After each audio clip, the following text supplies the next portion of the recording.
past 2 years, I've been working as a mortician at a funeral home in a small town. I actually love it here. I listen to lots of audiobooks, my boss is great, and I don't mind the company of the dead.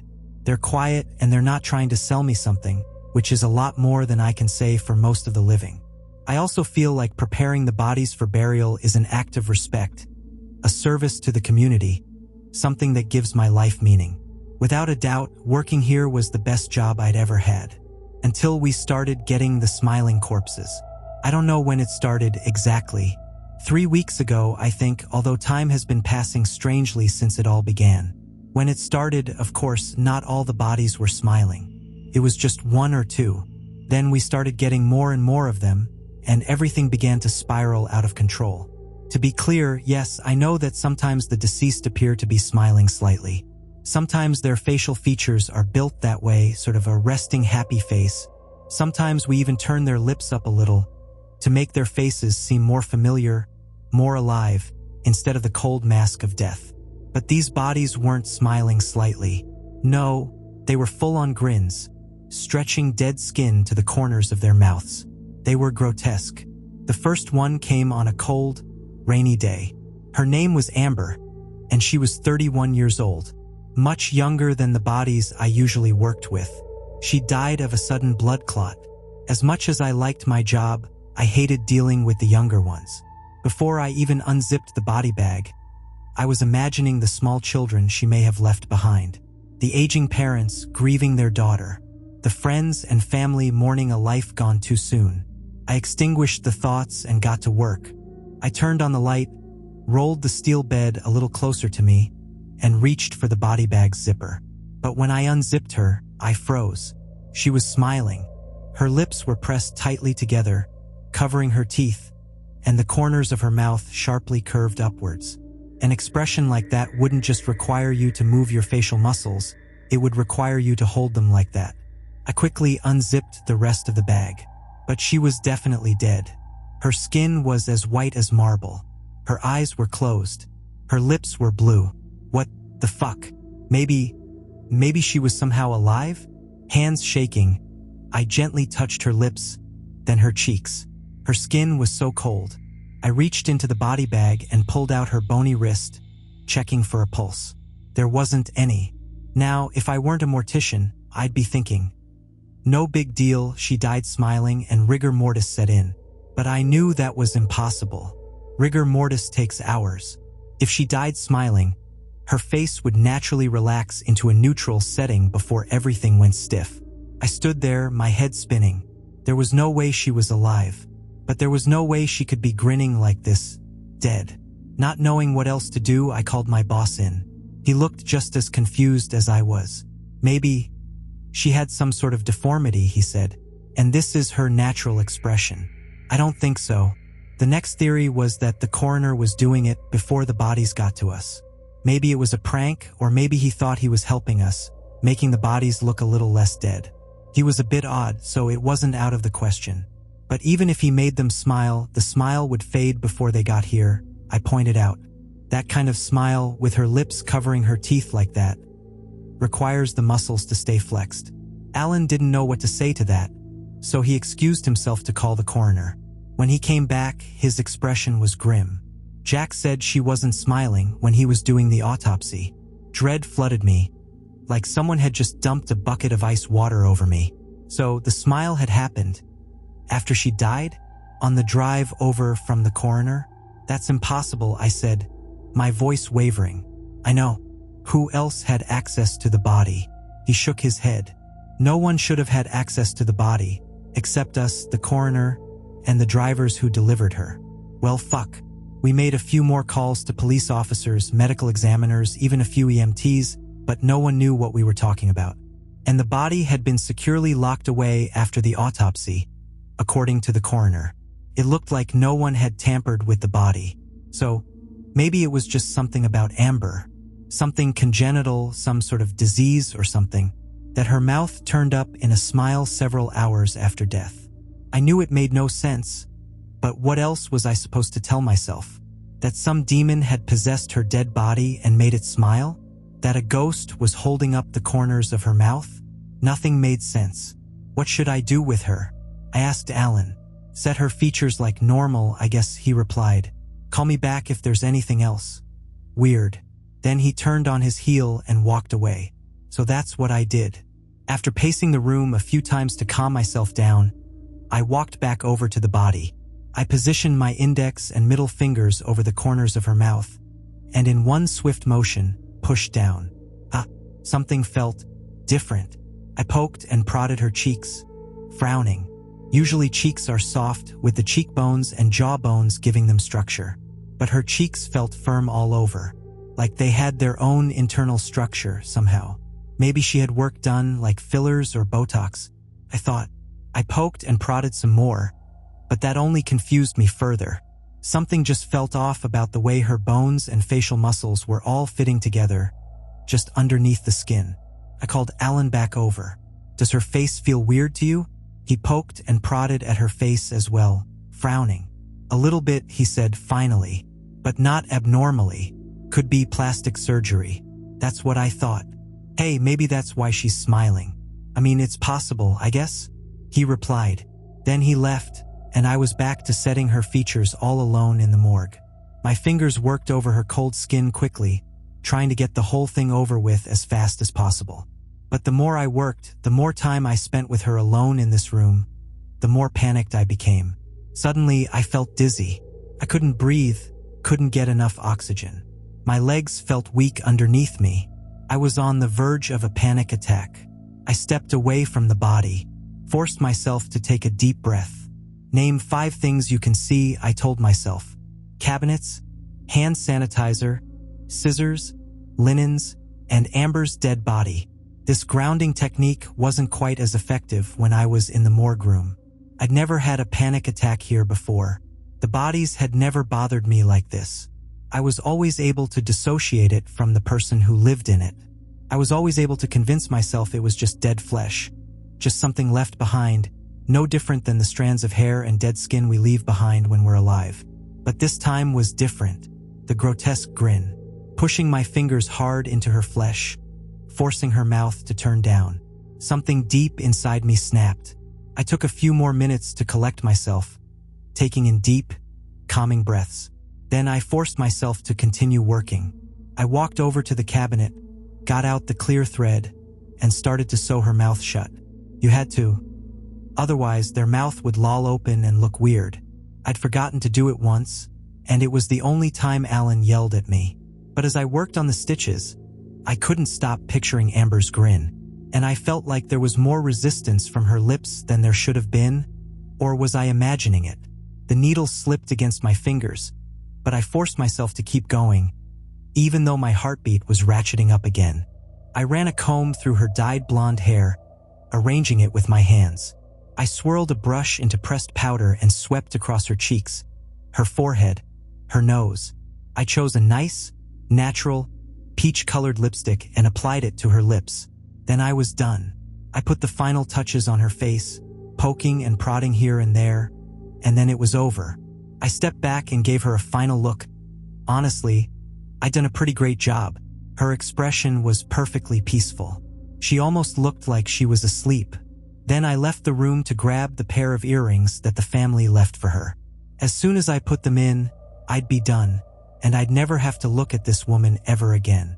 I grabbed them from the office, then hurried back to the morgue. I froze. Amber was smiling again. "Alan?" I shouted. "Alan?" The floor spun underneath me. I heard Alan's footsteps behind me, quickly approaching. I was losing my balance. I stumbled over to the wall and leaned against it, trying not to fall. I set her features, I told him. I stitched her mouth shut, and she's grinning again. Alan stood there frozen, his mouth hanging open, his brown skin ashen. Without a word, he walked into the room, looking over her. For several seconds, he didn't say anything. "I've never seen anything like this," he said. Finally, I joined him at her side, looked down at her awful, smiling face. I noticed one of the stitches had snapped. A piece of clear thread trailed out of her mouth. "It couldn't be Ben playing with us, could it?" I asked. I wished it was. With all my being, I wished this was some ridiculous prank, and not the body moving on its own. Ben was the other mortician. He was considerably younger than me and Alan, only 21, and heavily influenced by social media. He was always filming something or talking about some TikTok challenge he'd done. It was nauseating. I don't think so. He's supposed to be getting the other body ready. But we can check the security footage. Alan had installed security cameras in every room of the funeral home after someone had broken in over the summer. I followed him down the hallway, feeling a little better with each step I put between myself and Amber. He sat down at the desk and pulled up the security footage. I held my breath as he hit play. I watched the screen as I worked on Amber's body, in the grainy black and white footage. I watched as I left to get the earrings. The door swung shut. 1 second passed, 2, and then it happened. The corners of Amber's mouth yanked up, like they were attached to fishing line that had suddenly been pulled taut. "What the hell?" Alan said. That can't happen, can it?" I asked, my voice shaking. "No, there's no way that can happen. Dead bodies move after death on occasion. Twitching is common, caused by the release of chemicals left over in nerve endings. Decomposition can also make the body move. I'd read an article about a man whose arms had stretched straight out at his sides, weeks after death, because of decomposition. But this wasn't decomposition, because she'd been, presumably, stored properly since her death. And this wasn't a random twitch either. It was a grin. I'd read somewhere, in some inspirational article somewhere, that it took only 12 muscles to smile and many more to frown. That meant all 12 of Amber's facial muscles were working in concert, making and holding a smile. It made no sense. Alan rewound the footage, playing the footage over and over again, muttering to himself about rigor mortis and other medical jargon. But I couldn't sit there and keep watching it. Each time I saw that grin yank up again, I felt like I might vomit. I left the office and hurried back to the morgue. I wanted Amber gone, and she would be tomorrow morning when we drove her to the cemetery. Whatever this all was, it would be gone and over with by 11 a.m. tomorrow. All I had to do was set her face again, load her into one of the refrigerated cabinets, and my job was done. When I opened the door, I found Ben standing over Amber's corpse. "Whoa," he said as I walked in. "What did you do to this one?" "Nothing. She came like that." "Seriously? What's wrong with her?" "Nothing, to my knowledge. But she's smiling." "I know." He glanced back at me, obviously confused. "I don't know what's going on, okay? And neither does Alan.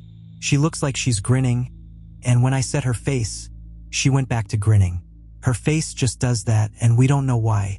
She looks really creepy," he said with a grin. And then I saw his hand twitch towards his pocket, towards his phone. "Don't you even think about taking a picture?" I snapped at him. I guess to Ben, the allure of making a viral TikTok video outweighed the chances of ruining his entire career. Ben left, looking dejected. Idiot. As soon as he was gone, I forced myself to re-sew her mouth shut. Then I pushed the corners of her mouth down, hard, until she looked like she was frowning. Maybe that was my problem last time. Maybe I needed to set her features in the complete opposite direction. I'm sure the family would be pissed to see her frowning at the funeral, but I didn't care. Then I slid her into the cabinet. As soon as the door shut, relief flooded me. It's over. I'm done. Little did I know, Amber was just the beginning. The next week, we got more smiling corpses. Jasmine, 47, pronounced dead at the scene of a car accident. Eleanor, 62, dead after a long battle with pancreatic cancer. John, 23, dead from a mugging gone wrong. All smiling. Alan and I called the police, the coroner, the delivery people, but no one reported seeing the body smiling. There were police reports too from the car accident and the mugging, but none of those mentioned a smile. It seemed certain all the bodies had started smiling after they died, which didn't make a lick of sense. Alan started calling colleagues of his, even professors at the local college, but none of them knew. He started floating various theories. Maybe the coroner was using contaminated tools or substances that the body was having a post-mortem allergic reaction to. Maybe they were being stored at a slight incline, and that was moving the facial muscles. Of course, this didn't explain why the bodies started smiling again even after we set their features. But we were grasping at straws. No one had a possible explanation for what was going on. I pondered all this as I pulled on my rubber gloves and started work on John. I stared down at him, his pale face, his stubble-lined lips twisted into a smile. The grin somehow looked even more grotesque on his young face. I worked on autopilot. I yanked the corners of his mouth down into a deep frown. Then I grabbed the clear thread and, steadying my shaking hands, plunged the needle into his lips. I used double the number of stitches. Maybe that would stop the smile from reappearing. Because despite all my work on Amber's face, her smile had reappeared. We'd gotten an irate call from her sister at the funeral. "Hey, Sam, can you come here for a second?" Ben asked from the other side of the morgue. Sure." I followed him over. He'd been working on another smiling body, an older woman, in her 50s or 60s. I didn't remember her name, as Ben had been in charge of her. "Her file says she was 160 pounds when she died," he said. "But she feels really light to me." I grabbed her by the shoulders and shifted her on the table a little. Yeah," I replied. "She does feel a little light." I grabbed her by her midsection and shook her a little more. Ben was right. If I wasn't looking right at her, I would have guessed this woman was no more than 100 pounds. "Let's weigh her again," I said. Maybe the coroner entered the wrong weight. So we rolled her onto the scale. When the number came up, my heart dropped. 97 pounds. There's no way this woman is 97 pounds, I said. "I know." I stared down at her. Slightly taller than average, with an average physique. She'd have to be rail thin to be 97 pounds. If she could even get to that weight at all. Ben told me he'd discuss it with Alan, and then continued preparing her for burial. I went back to working on John. I tried to not even look at his face, just focusing on getting him ready, like it was as mundane as sweeping the floor or folding clothes. But then, as my hands worked, I had a moment of clarity. 5 smiling corpses had come in now. If it were just 1 or even 2, maybe it could be explained away as an allergic reaction or a deformity or whatever Alan's theory of the day was. But 5? When, as far as we knew, this had never happened before. There was really only one explanation that suddenly hit me like a ton of bricks. Something was infecting them. Maybe some sort of parasite or bacteria. Maybe in the town's water supply. I suddenly had the mental image of a pale, leech-like creature slithering around in John's mouth, stretching his lips into that hideous smile. Then something even worse occurred to me. If I touched their faces, was I now infected? Panic set in. My mouth felt itchy, or stiff, or something. I left John on the table and ran to the bathroom. I washed my hands over and over again. Of course, if it were infectious, it was probably too late. But I had to do something. Of course, when I got back to the morgue, John was grinning again. The stitches had snapped and a single drop of blood coated his lips. Fuck. I stared down at him, my entire world tunneling down into a single focal point. His mouth. I had to look inside his mouth and make sure there weren't any squiggling, writhing leeches in there. Holding my breath, I pushed my fingers into his mouth and yanked his jaw open. No. For a split second, I thought I saw a flicker of movement in the darkness of his throat. I grabbed my phone and turned the flashlight on. Hand shaking, I lifted it over his mouth and peered in. Nothing was there. I shone the flashlight all around, even lifting his lips to look at his gums and teeth. But I didn't see anything. I let out the breath I'd been holding. Get a grip. I closed his mouth. Then I forced myself to take a few deep breaths, slowly letting them out. Everything is fine. Stop scaring yourself. Calm down. I re-sewed his mouth shut, even though I knew it was probably futile. My entire body was shaking with tension, and I needed something to keep busy. As I worked, though, I noticed something else odd. Hadn't John died in a mugging gone wrong? Hadn't he been stabbed? Yet his pale skin was as perfect as porcelain. No purple bruises, no stab wounds as far as I could see. Then again, he was dressed. Ben had done that earlier, so it was very possible that all his wounds were covered by clothes. Still, I dealt with a few victims of muggings and other violent crimes in my career, and none of them looked as pristine as John did, even when fully dressed. Other than his deathly blue pallor, he looked as if he were in perfect health. just sleeping. I shuddered and loaded him into the cabinet, desperate to not be looking at him anymore. A few days later, we got a visit from the sheriff. He sat with us in Alan's office, arms crossed, giving each of us an icy glare. "I'm going to have to ask you to stop investigating this," he told us plainly. "What? Why?" Alan asked. "It's attracting too much attention," he replied. "I got a call from WBX the other day, and they want to do a story on it, asking all kinds of questions. We don't want people, outsiders, poking around in our business, you know?" With all due respect, Alan replied, "It seems like this kind of thing has never been documented before. One of the professors at Hawthorne wants to." "No," the sheriff replied, cutting him off. "We don't want any studies conducted. Nothing of the sort." "Okay, you can't make us to stop," Alan told him. "Can't," he agreed. "But let me ask you this, Alan. Do you like lawsuits? Because if there's a news story on WBX about smiling corpses, you better believe the families affected are going to be looking for someone to blame. And that someone is going to be you." A heavy silence filled the room. Alan averted his eyes. "Understood," he finally muttered quietly. "Good." And with that, the sheriff was gone. Alan cooled it on the investigation after that. I could tell it really bothered him. But the funeral home was his pride and joy. He'd bought it from the Moyners several years back, and he'd turned it from a small operation to one of the biggest funeral homes in the county. He didn't want a scandal or lawsuits more than anyone, so he shut up. We continued to receive more smiling corpses. We stayed quiet about it. Alan ordered some sort of industrial-strength adhesive, and when we used that on the lips instead of the thread, it seemed that the smiles didn't come back. And so for weeks, that's how we dealt with one of the most horrific things to happen in our small town. We glued corpses' mouths shut. 3 weeks had passed since the first corpse arrived. We'd received a total of 27 so far. Alan had stopped investigating and just continued buying more and more of the adhesive by the gallon jug. But I was getting really concerned at this point, so I continued to do investigating of my own. Untraceable, anonymous stuff so Alan wouldn't get mad at me. Internet sleuthing and the like. All my investigations into their deaths came up as dead ends, so I turned to their lives. There didn't seem to be a common thread, however. The smiling victims were every age, gender, occupation, ethnicity, religion. They seemed to have absolutely nothing in common, until I looked up their addresses. All the victims lived within a square mile of each other. I printed out a map of the town and, in red pen, made a little dot where each of the smiling ones had lived.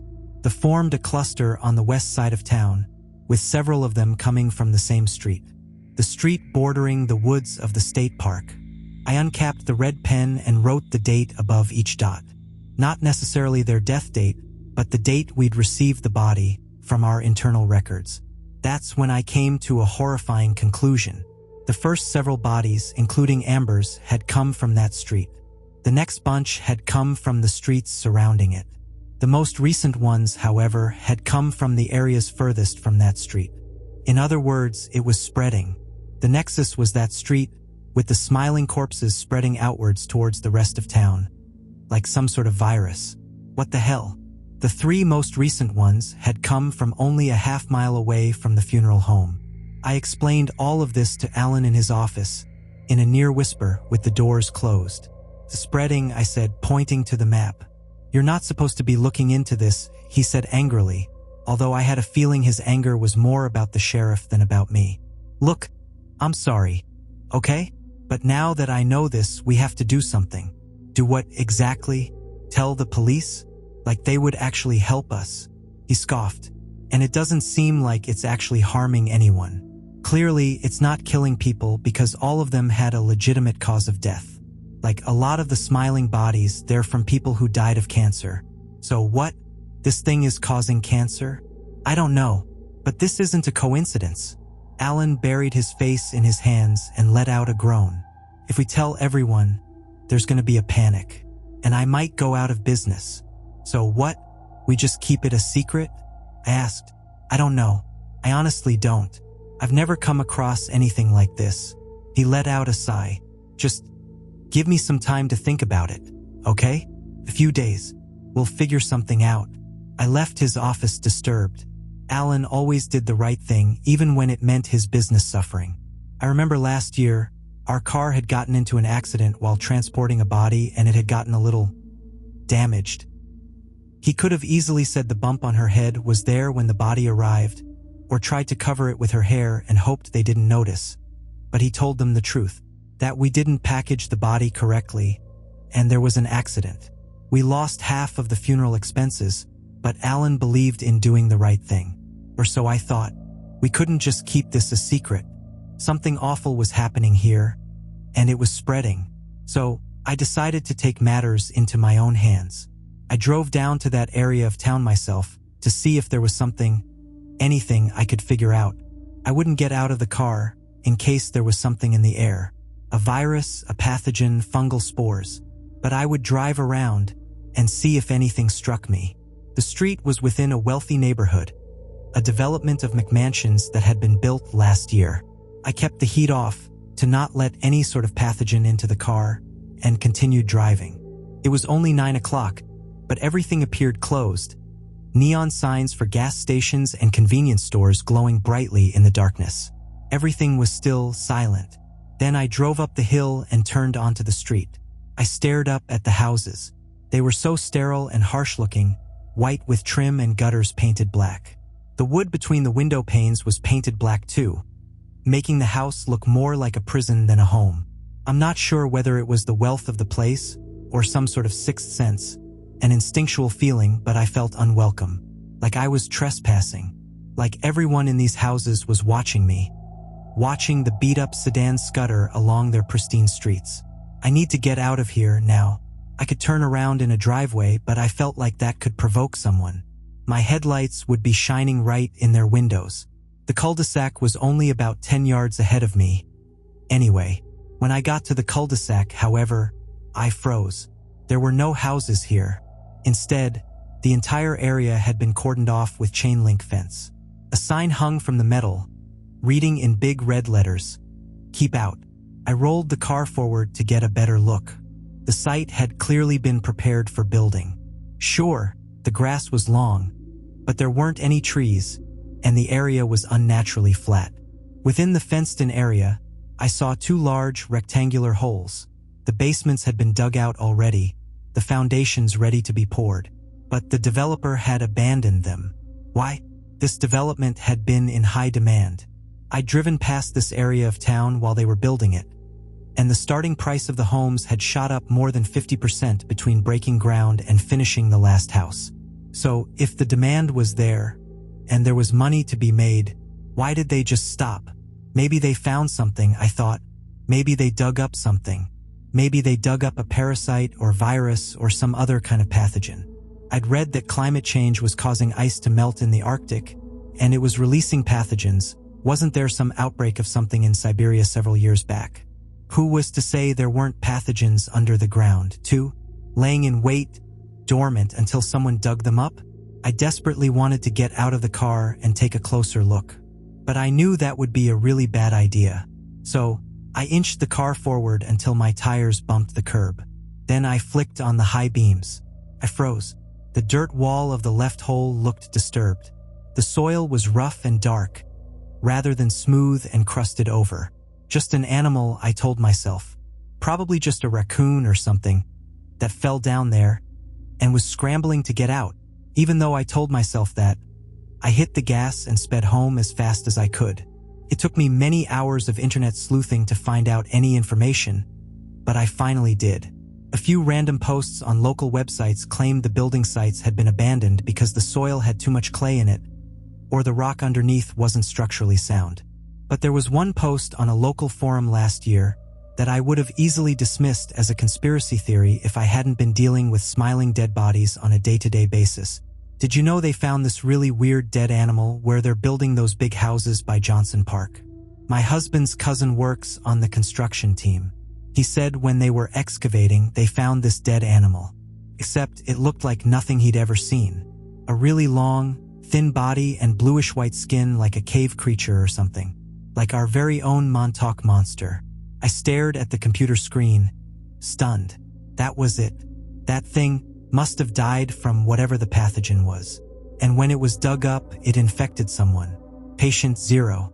I told Alan everything I found. Unfortunately, he seemed to take me less seriously than before, his eyebrows raising higher and higher as I told him everything.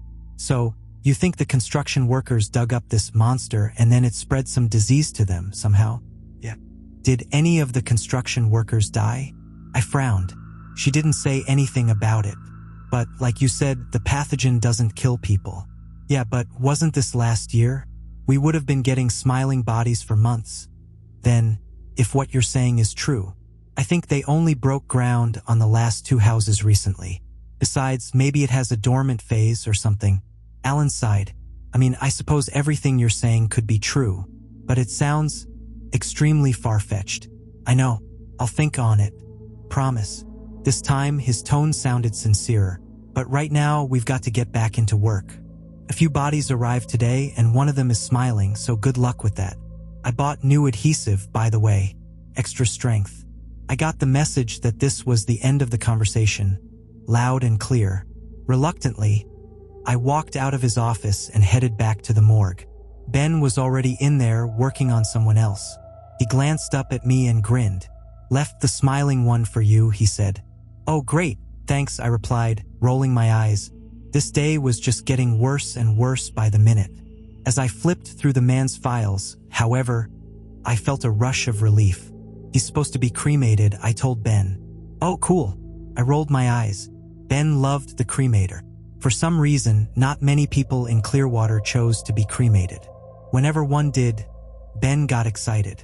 What is it with some people and fire? We rolled the body down to the cremator and got the man inside. The door clanked shut and Ben adjusted the settings, then looked at me. I gave him a thumbs up. He pulled the lever. The flames whooshed on. And then we heard it. A faint, high-pitched screech joined the pops and crackles of the fire, almost like the shrill sound of a whistle, except more human. Ben and I looked at each other, eyes wide. What is that? I asked. Should I turn it off? Ben replied, his face white. I nodded. He yanked the lever down, but it was too late. The remains had already been reduced to lumps of charred ash. There's no chance he was actually alive, right? Ben asked. No.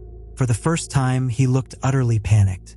So even though I wasn't particularly fond of Ben, I gently led him back to the morgue and showed him the records.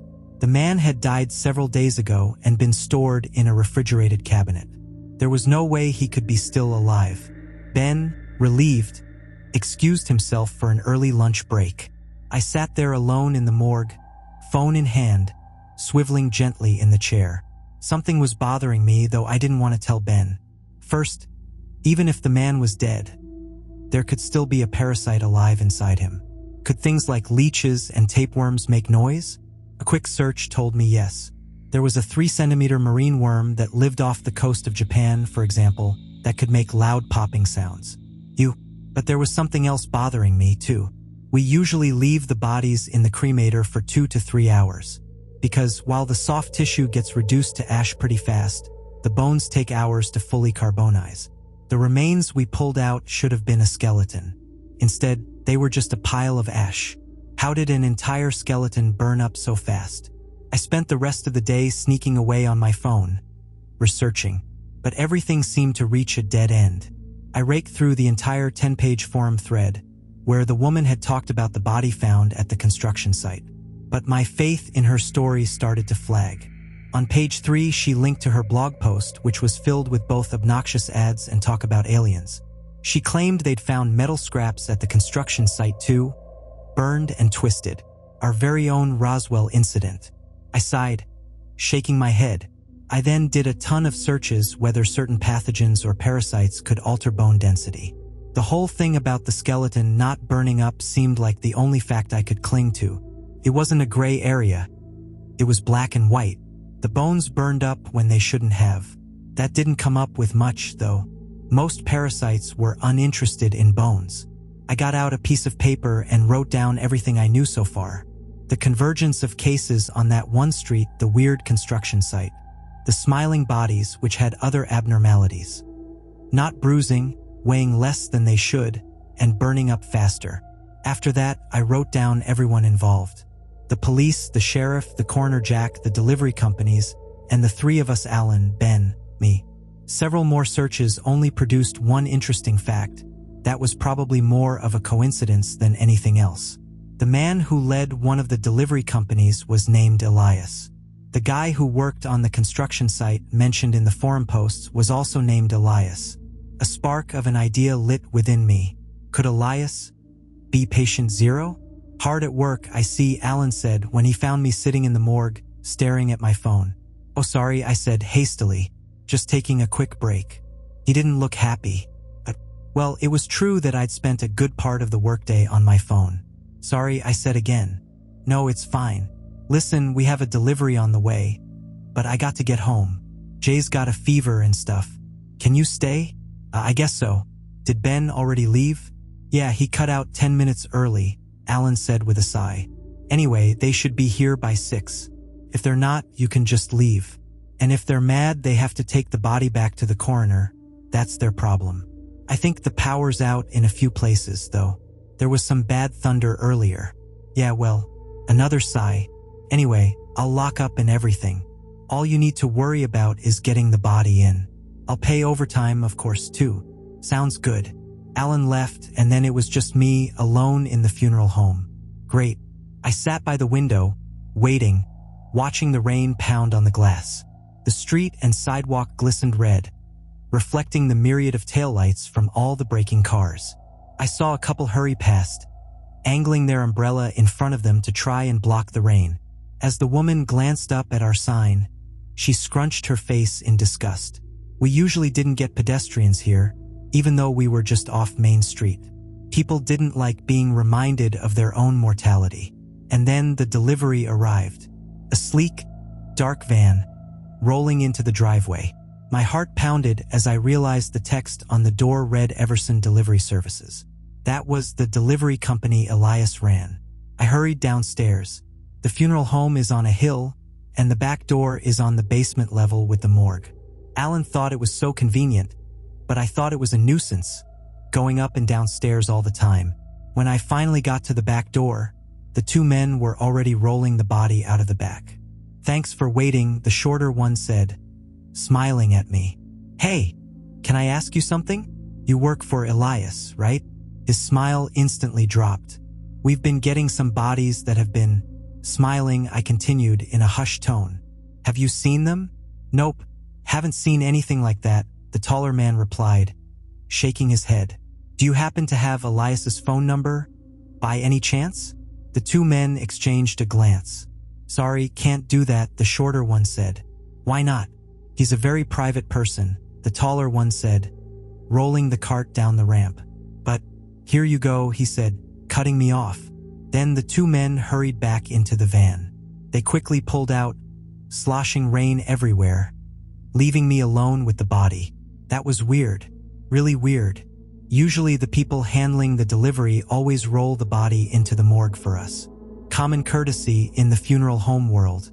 But I'd spooked them with my questions about Elias. They didn't want me to know anything about him. I'm on to something. I rolled the body down the hallway myself, the metal wheels clattering against the floor. I made a sharp right into the morgue, then called Alan to let him know. Before loading the body into the cabinet, I always did a quick check. Sometimes they got a little jostled in transit, and I wouldn't want to store the body with their face tilted to the side, for example. I unzipped the body bag. No, I recognized her. Mildred, the old woman that lived 2 floors down from me. I saw her all the time. She had a little yippy dog she would walk all the time. She'd talk to me when I got my mail. She even invited me over for tea one time when I was locked out of my apartment. Mildred was dead, and she was smiling. The same smile that all of them had. Except this time it was twisting features that were familiar to me. A face that I knew. The floor spun underneath me. I leaned against the cabinet and held myself steady. A wave of nausea rolling through me. I forced my breathing to slow. In, out. In, out. I needed to calm down. All I needed to do was zip her up, get her in the cabinet, and leave. That's all I had to do. Then I'd be on my way home, to snuggling up in a blanket and watching TV. The phone rang. I jumped about a foot in the air. Swearing, I stumbled out of the morgue and into Alan's office. Ring, the shrill sound pierced the silence. "I'm coming," I muttered under my breath, my legs wobbly beneath me. I picked it up on the third ring. "Hello? Is this Moyner Funeral Home?" The voice on the other end of the line asked. "Yes." "Hi, this is Dan with Meadow Services. I'm calling to schedule the delivery of Mildred, redacted." I frowned. "What do you mean, schedule it? She was just delivered a few minutes ago." A pause. "That's not possible." A creeping dread trickled down my back. "What do you mean? We have her body right here," he said. "We didn't make the delivery today because of the storm." My heart plummeted to the floor. "What the fuck? No. There must be a mistake," I stuttered. "We just got her. She's in the morgue right now. Maybe you're getting her confused with another delivery?" "No. This was the only delivery we were waiting for." My body went cold. My head spun. "Can you just tell me if tomorrow afternoon is okay?" "Ma'am?" the voice said on the other line. "It's fine," I told him, then hung up the phone. Black dots danced in my vision. I sat down in Alan's chair before I had the chance to faint. It didn't make sense it was her body, unless the realization came crashing down on me. John Ivanoff, the mugging victim with no bruises. The woman who weighed 97 pounds. The man's bones that burned up too fast in the crematory. And the smiles that kept reappearing over and over. What if the bodies weren't the real bodies of the deceased? What if someone somewhere along the chain was trading out all the corpses for different ones? Clones? Replicas? Ones that were smiling, that kept smiling no matter how many times we set their features? I pulled up our records and typed in a few names of smiling bodies that I remembered, like John Ivanoff and Jasmine Thomas. My heart dropped when I saw all of them came from Everson Delivery Services. I ran out of the office, heart pounding in my ears. I ran into the morgue and froze. Mildred's body was gone. The body bag was zipped all the way down, and it was empty. No, no, no. I ran over, hardly believing it. I unzipped the bag all the way and pressed my hands inside, as if a 180-pound woman could be hiding somewhere inside it. It was completely, totally empty. Every fiber of my being was screaming at me, "Get out! Get out, now!" I turned on my heel and ran down the hallway, sprinting towards the back door. I stopped dead in my tracks. Standing in the dark hallway, silhouetted by the glass door behind her, was the naked figure of Mildred. She stood perfectly still. Her dark eyes glinted. Her white hair fell in messy, scraggly curls over her face. Her skin hung loose on her body, her bare feet sticking to the linoleum floor beneath her. And she was smiling that horrible, stretched grin. I whipped around and ran. Thunder rumbled behind me, rattling the glass. I took the stairs 2 at a time, my entire body shaking. I burst onto the first floor, ran to the front door, twisted the knob. No, Alan had locked up when he left. That included locking the front door with the deadbolt that only he had the key to. For a split second, I thought about going back downstairs, but then I heard it. Mildred's footsteps, coming up the stairs. What do I do? The footsteps got louder. I ran down the hallway and wrenched at one of the windows. But I was 2 stories up. The fall could kill me, especially since it wasn't grass beneath but hard pavement. I swallowed. I have to hide. I have to. Creak. Mildred had made it to the top of the stairs. I shot out of the hallway and into the nearest room. The showroom. About a dozen caskets and coffins stood before me, of every shape and size. They glinted in the dim light, polished to perfection, alongside arrangements of fake flowers and easels displaying portraits of random people. I picked one at random, a heavy mahogany casket engraved with a cross, and climbed in. Then I pulled the heavy lid back over me, lowering it as gently as I could so it wouldn't thunk shut. As soon as I was in total darkness, I pulled out my phone and dialed 911. "Please," I whispered, my words muffled in the soft, puffy cotton sides of the casket. "Please help me." I gave the woman on the other line the address. Then all I could do was wait. Thump. I heard Mildred's footsteps enter the room. Every muscle in my body froze. My breath sounded incredibly loud, like it was being piped through a surround sound stereo. So I held my breath, but even my heartbeat, the rush of blood through my veins, sounded incredibly loud locked in this casket. Thump, please don't find me, please. The footsteps were getting progressively louder. I couldn't see anything. It was pure darkness, like I was buried in the earth itself. I began to panic. Why am I hiding here? If she finds me, I have no escape. I should have hidden in a doorway or under the stairs so I could keep running, keep changing hiding spots. I always sucked at hide and seek. Thump. I held my breath, my entire body shaking. Thump. And then the footsteps stopped. She was right there. She seemed to have found the casket I was in. I could feel the heaviness of her presence, weighing down on the hot air of the casket itself, pressing down on me, smothering me. The casket lid opened. Mildred's face loomed over me. Her skin hung loosely over her skull. Her dark eyes twinkled, and her lips were stretched taut into that horrible grin. Then her mouth opened. Her mouth opened wider and wider until her jaw unhinged completely. Within her throat, I could see two glittering black eyes and the pale, bluish flesh of a creature who has never seen the sun. Just like the creature they found on Highview Lane, I thought dimly. The creature didn't infect people with a parasite. It is the parasite. For a second, I was paralyzed. Then I pulled my knees up to my chest and kicked at her as hard as I could. Mildred staggered back. I scrambled out of the casket, the heavy lid scraping along my back, almost pinning me down. But I made my way out, fighting for my life, until I fell onto the floor. She lunged at me. My gaze caught on one of the enormous easels. I grabbed it and pointed one leg of it at her mouth. "Don't get any closer," I shouted. Of course, the creature in there didn't understand. As soon as Mildred took a jerky, stumbling step forward, I thrust the leg into her open mouth. An inhuman screech filled the room. I dropped the easel and ran down the stairs. I made it to the back door and burst through it, out into the storm. A torrent of rain fell onto me, soaking me. Thunder rumbled in the distance, cut with the sound of distant sirens. I stumbled towards the road, glancing back a final time. Mildred wasn't following. When the police broke into the building, they found Mildred's eviscerated body. It appeared to have just been a shell, completely hollowed out on the inside. As for the creature that was living inside of her, there was no sign of it, or so they said. Sometimes I wonder if they actually captured it and took it off to some secret government compound for examination. Everson Delivery Services promptly went out of business. Elias skipped town and disappeared off the map completely. I wonder if he's really Elias at all, or if he's simply a meat suit, a shell, controlled by one of the alien creatures. Because a few weeks later, while I was in the checkout line, I saw the headline on a tabloid newspaper. "Wife comes back from the dead." I flipped open the magazine and skimmed the article.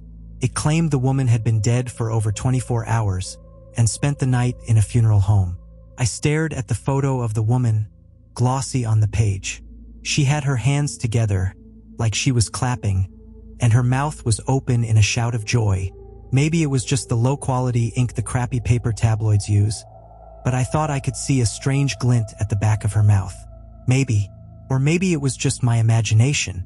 Maybe real human bodies are too full of bones and organs and blood to inhabit, so they build a replica based on the corpses of those who have died. Maybe their plan was always to animate those shells and come back into their grieving families' lives. Or maybe all of this was just practice, and maybe there are now shells walking around all over the place. Maybe they don't wait for the victims to die on their own anymore. Maybe these creatures lay in wait in alleyways and dark corners, ready to pick us off one by one and steal our lives. Whatever their plan, they were clever. The police never found where all the real dead bodies went, and the other 30 smiling corpses were sent to a lab for examination. The ones that had already been buried were exhumed. Sheriff Thompson told us it was a parasite, something in the water, highly contagious. Areas of Clearwater were cordoned off for decontamination. Highview Lane was evacuated. But I know the truth, because Alan and I kept one of the smiling corpses. The family had asked that he be cremated, and we gave them fake ashes instead. I know that's a horrible thing to do, except it isn't that horrible when you consider the remains weren't even his to begin with. Alan and I set the body on the table in front of us, staring at each other. "You ready?" he asked, his voice shaky. "I am," I replied. Alan sunk a scalpel into the dead man's chest. He peeled back the skin, and when I leaned forward, I almost threw up. The man had no ribs, no organs, nothing that was remarkably human. In their place was a creature with pale bluish skin, folded in on itself. Hands shaking, I leaned over the man's face and pulled his mouth open. Beyond his teeth, in the darkness of his throat, I could see a pale face, eyes closed, as if it were sleeping. Alan and I gave each other a look. Then we rolled the body off to the cremator.